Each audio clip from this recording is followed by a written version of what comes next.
Assalamualaikum warahmatullahi wabarakatuh.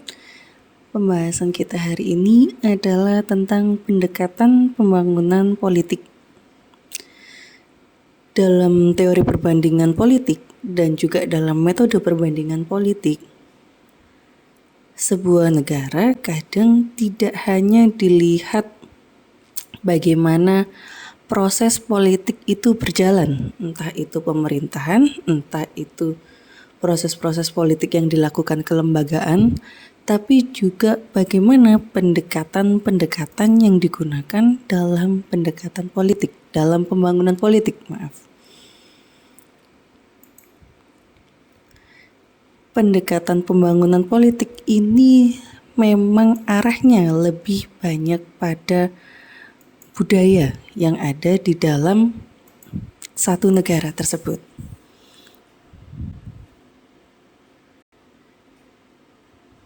Salah satu yang menjadi fokus dalam pembangunan politik itu adalah bagaimana budaya yang ada di dalam satu negara.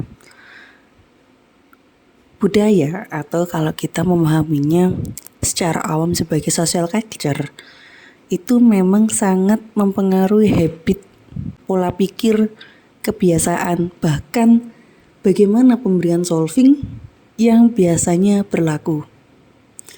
Khususnya kalau kita bicara tentang pembangunan dan budaya politik, kita akan melihat bagaimana sih pola sikap dan juga orientasi individual terhadap politik, baik itu di antara anggota-anggota di dalam satu sistem politik ataupun pada orientasi tindakan politiknya.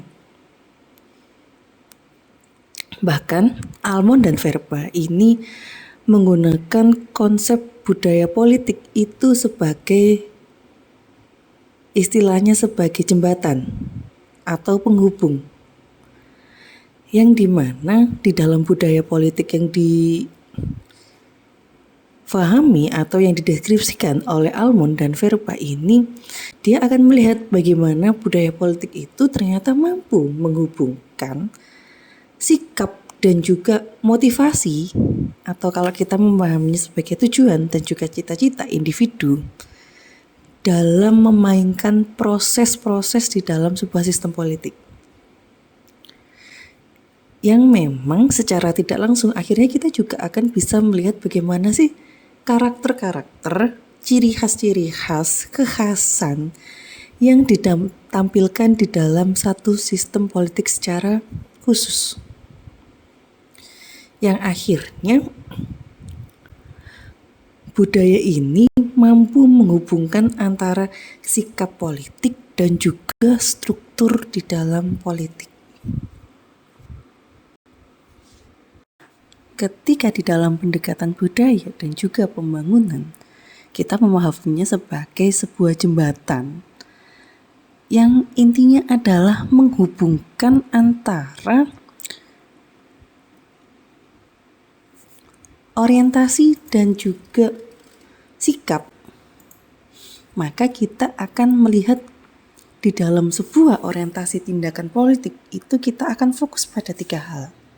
Yang pertama adalah orientasi kognisi, yang kedua adalah orientasi afeksi, dan yang ketiga adalah orientasi evaluasi. Orientasi kognisi ini kita melihatnya sebagai sebuah pengetahuan dan juga kepercayaan mengenai sistem politik, peranan-peranan, pemegang peranan tersebut, dan juga input-output dari sistem politik. Yang kedua yaitu orientasi afeksi.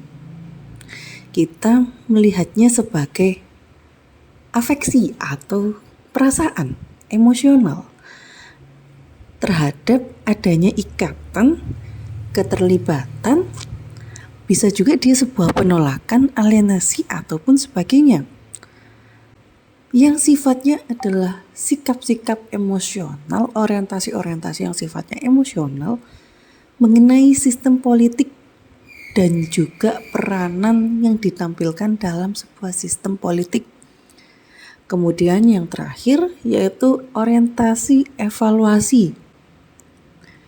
Kita memahaminya sebagai penilaian dan juga pendapat mengenai objek politik yang selalu melibatkan penerapan standar nilai terhadap objek dan juga kejadian politik. Sehingga bagaimana kita bisa melihat atau memahami objek dari orientasi politik? Ada 3 yang bisa kita pahami. Yang pertama, sistem politik secara keseluruhan, meliputi kognisi terhadap bangsa. Yang kedua, komponen-komponen sistem politik seperti struktur-struktur politik, aktor-aktor politik, keputusan politik yang sifatnya umum. Yang ketiga, yaitu pada individu, atau di sini kita mendefinisikannya sebagai diri sendiri atau self, yang bersifat sebagai aktor politik, yang meliputi substansi dan juga kualitas norma kewajiban politik pribadi.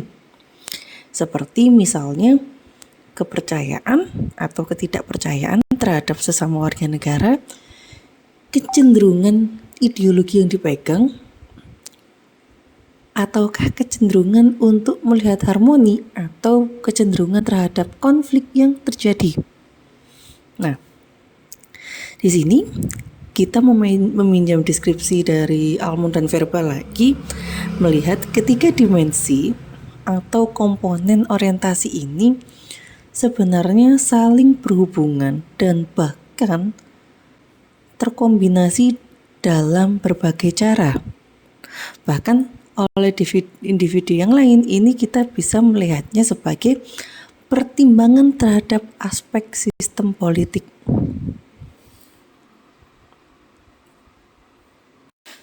Dari 3 objek orientasi politik ini, akhirnya kita bisa melihat bagaimana sih tipe-tipe budaya politik yang ada.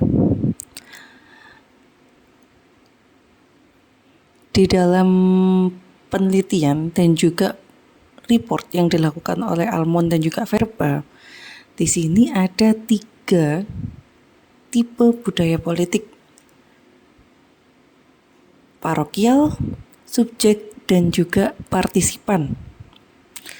Kalau parokial kita memahaminya sebagai penduduk di dalam satu kelompok masyarakat atau bangsa tidak memiliki orientasi sama sekali terhadap objek politik. Nah, tipe budaya ini terjadi pada masyarakat yang sifatnya tradisional dan juga masih sangat sederhana. Kita bisa melihat karakternya di dalam proses politiknya.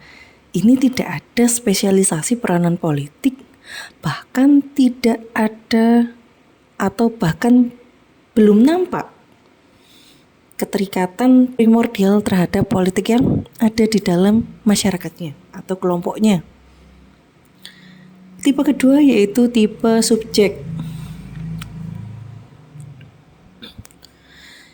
Ini terjadi apabila frekuensi terhadap orientasi, terutama pada sistem politik, umumnya sangat tinggi. Kita bisa melihatnya output yang dihasilkan di dalam sistem politiknya kalau mereka menggunakan tipe subjek ini sangat tinggi. Tapi orientasi terhadap input atau masukan dalam proses politiknya ini sangat rendah. Kemudian pada tipe ketiga yaitu tipe partisipan, kita melihat adanya orientasi input dan juga output terhadap proses politik sangat simultan. Kita bisa melihatnya dengan apakah ada penetrasi terhadap sistem parokial yang ada, atau bagaimana sih keputusan-keputusan politik yang terjadi di dalam sistem politiknya. Nah, di dalam sistem partisipan ini sangat berkembang kelompok-kelompok yang kalau kita memahaminya sebagai apakah ada kelompok penekan ataukah ada kelompok kepentingan di sana. Karena di dalam sistem partisipan individu atau personal di dalam sistem politik itu lebih aktif daripada dua tipe yang lain, tipe parokial dan juga tipe subjek. Nah, oke. Mungkin sampai di sini dulu. Kalau ada pertanyaan bisa langsung share atau menghubungi saya. Terima kasih.